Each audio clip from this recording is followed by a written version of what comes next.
해리스 후보가 기회경제라고 부르는 것을 만들 것이다. 이렇게 이야기를 해서요. 시진핑 주석은 왠지 해리스 부통령이 당선되기만을 왠지 학수고대하고 있을 것 같습니다. 네.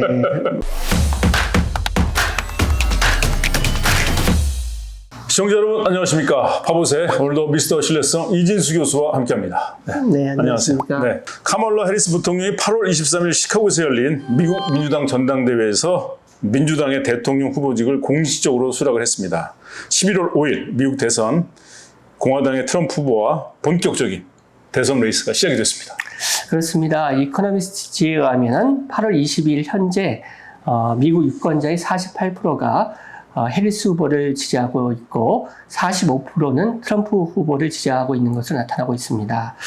그리고 선거인단수에 있어서도 해리스 후보가 276명, 트럼프 후보가 262명의 지지를 얻을 것으로 예상이 되고 있어서요. 현재로서는 해리스 후보의 승리가 예상되고 있습니다. 네, 이런 상황에서 해리스 후보가 미국 대통령이 될 경우 어떤 정책을 펼칠지 정말 흥미진진합니다. 그렇습니다. 그런데 바이든 대통령이 7월 21일 민주당 대통령 후보직을 전격적으로 사퇴했지 않습니까? 네.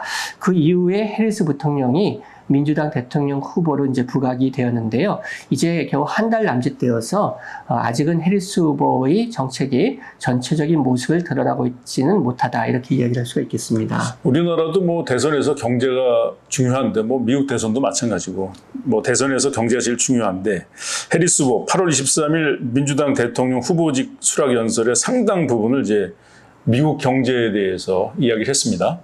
그렇습니다. 이때 그 기회경제, 영어로 하면 opportunity economy라는 것을 강조를 했는데요. 해리스 후보가 기회경제라고 부르는 것을 만들 것이다. 이렇게 이야기를 해서요. 소위 기회경제가 해리스 후보자가 대통령이 될 경우에 경제정책을 대표하는 슬로건이 될 것을 시사를 했습니다. 네.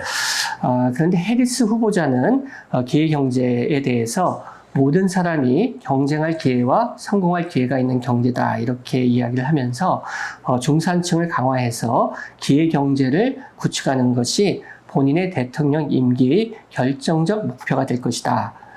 그리고 이를 위해서 의료, 주택, 식료품과 같은 일상생활 필수품의 비용을 낮추겠다 이렇게 이야기를 하였습니다. 네, 뭐 해리스 후보가 이제 식료품에서의 가격 인상을 금지하고 처방약의 이제 비용 절감 그리고 의료 부채 완화를 추진하고 있습니다. 그렇습니다. 그와 함께 이제 주택 공급 증가와 신규 주택 구매자를 위한 세금 감면 등 인센티브를 늘리고 자녀를 둔 가족을 포함한 중산층의 세금을 인하하겠다고 이렇게 이야기도 하였습니다. 네, 이러한 정책들은 이제 뭐 우리나라나 뭐 미국이나 유권자에 다 비슷한데 뭐 높은 인플레이션 그리고 주택 비용, 자녀 양육 비용. 뭐 이런 거에 이제 대처하기 위해서 이런 정책들이 나온 거죠. 네. 그렇습니다. 이런 부분은 이제 현재 미국 유권자들이 원하고 있다 네. 이렇게 이야기를 할 수가 있겠는데요. 파이낸스 타임즈가 이제 최근에 미국 유권자 여론조사를 한 결과에 의하면은 생활비가 대통령에 대한 투표를 결정하는 데 있어서 가장 중요한 요소이다. 이렇게 응답자의 53%가 대답을 했고요. 또 대다수 응답자들 78%의 그 응답자가 식품 가격이 가계의 재정 상황에 가장 큰 영향을 미친다. 이렇게 답변을 하기도 했습니다. 그리고 응답자 5명 중 3명은 인플레이션을 이용하는 대기업이 가격 인상의 추구입니다. 뭐 이렇게 이야기를 한 바도 있어서요. 이러한 인식의 바탕에서 정책적으로 이렇게 대응을 하고 있다. 이렇게 이야기를 할 수가 있겠습니다. 뭐 우리나라도 보면 밖에 나가서 외식하는 것도 비싸지만 집에서 해 먹으려고 해도 많이 올랐더라고요. 다. 많이 네, 정말. 네. 해리스 후보자가 이제 재정 안정을 위해서 이제 바이든 대통령이 제안했던 법인세율을 21%에서 28% 인상할 계획이다. 이런 발표를 했고요. 트럼프 후보자는 여기에 비해서 법인세율을 15%로 낮추려고 하고 있네요. 네, 그렇습니다. 이렇게 중산층에 대한 세금 인하를 하게 되면 재정 안정성이 이제 우려가 될 수 있겠는데 그에 대해서 법인세를 인상해서 재정 안정 취하겠다는 게 되겠습니다. 그리고 또 해리스 후보자는 수락 연설에서 트럼프 후보자가 수입 상품에 대해서 전반적으로 관세를 인상하려는 계획을 갖고 있는데 저희가 이전에도 말씀드렸듯이 전반적으로 10% 네. 그리고 중국에 대한 60%를 부과하겠다 이렇게 이야기를 하고 있지 않습니까? 이러한 그 전반적인 관세 인상은 가격 인상을 초래해서 중산층에 큰 부담을 줄 것이다.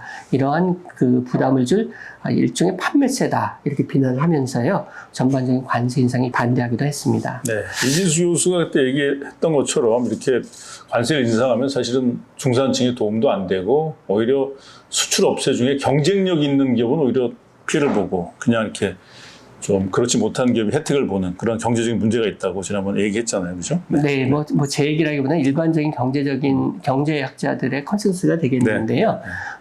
그런데 소위 자유무역이라는 것이 이제 전체 세계 경제의 성장에 도움이 된다고 하는 거는 그 자유무역을 하게 되면은 그의 이득을 보는 부분이 있겠고 또 손해를 보는 부분이 각각 있지 그렇죠. 않겠습니까? 예.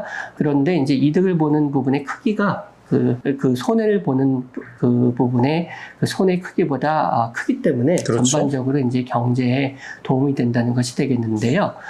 그런데 이제 그 이슈는 과연 그 손해를 보는 부분의 손해를 보상할 수 있느냐. 그렇죠. 실제로 그 보상할 수 있냐는 게 되겠고요. 실제 상황에서는 그 보상이 제대로 이루어지고 있지 않은 것이 일반적입니다. 그러다 보니까 이제 무역에서 손해를 보는 그룹이나 계층이 이제 반대를 하게 되는 그런 상황이 발생할 수가 있겠고요. 그것이 바로 우리가 지켜보고 있는 미국에서 트럼프 지지의 기반이 된다고 볼 수 있겠습니다. 그래서 지금 현재 그 민주당 그 해리스 후보의 정책은 그런 부분에 대한 대처가 좀 미흡하지 않느냐. 그렇게 이야기를 할 수가 있겠고요. 그런 부분에 대해서 좀 더 적극적인 정책이 필요하겠다 이렇게 이야기를 할 수가 있겠습니다. 또한 이제 그 해리스 후보자가 생필품 가격의 안정을 위해서 가격 통제에 대해서 이야기를 하고 있는데요. 일반적으로 가격 통제라는 것이 성공하기가 어렵다는 것이 경제학자들의 견해가 되겠고요. 실제로 이제 앞으로 어떻게 될지는 뭐 봐야 되겠습니다만 이런 부분도 경제학자들의 지지는 얻고 있지는 못하고 있는 상황입니다. 해리스 후보자가 대통령에 당선될 경우 대체로 이제 바이든의 외교 정책을 유지할 것이라는 게 이제 일반적인 전망이죠. 네. 그렇습니다. 그 해리스 후보자는 이제 국제주의자로서 우크라이나와 나토 동맹국들과 함께하겠다고 하면서 미국의 글로벌 리더십은 미국 국민에게 직접적으로 이득이 된다 이렇게 강조를 하고 있습니다. 해리스 후보자가 그 수락 연설에서 자신은 미국이 항상 세계에서 가장 강력하고 치명적인 전투력을 갖도록 보장할 강력한 총사령관이 될 것이다. 그래서 강한 이미지를 부각하려고 하고 있습니다. 이제 트럼프가 워낙 강한 이미지로 그렇죠. 그 대중들에게 어필하니까 본인도 이러한 그 이미지를 만들 필요가 있는 것이겠죠.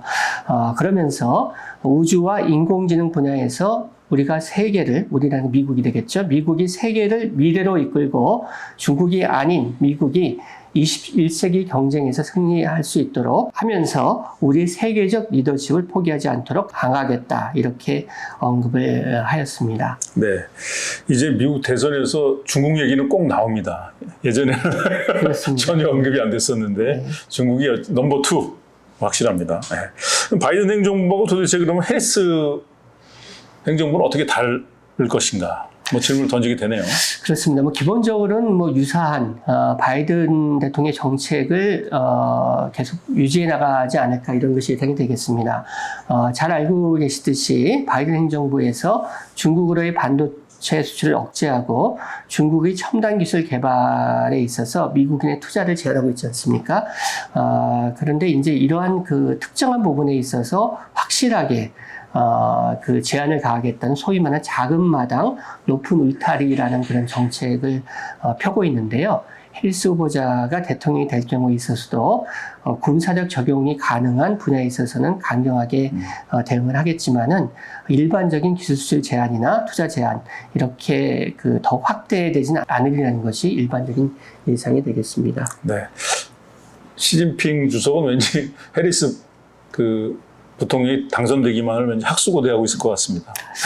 네, 그럴 가능성이 높지만 사실 더욱 그 어려운 적이 될 수도 있겠죠. 네. 화보세 여기서 마치겠습니다. 고맙습니다. 감사합니다.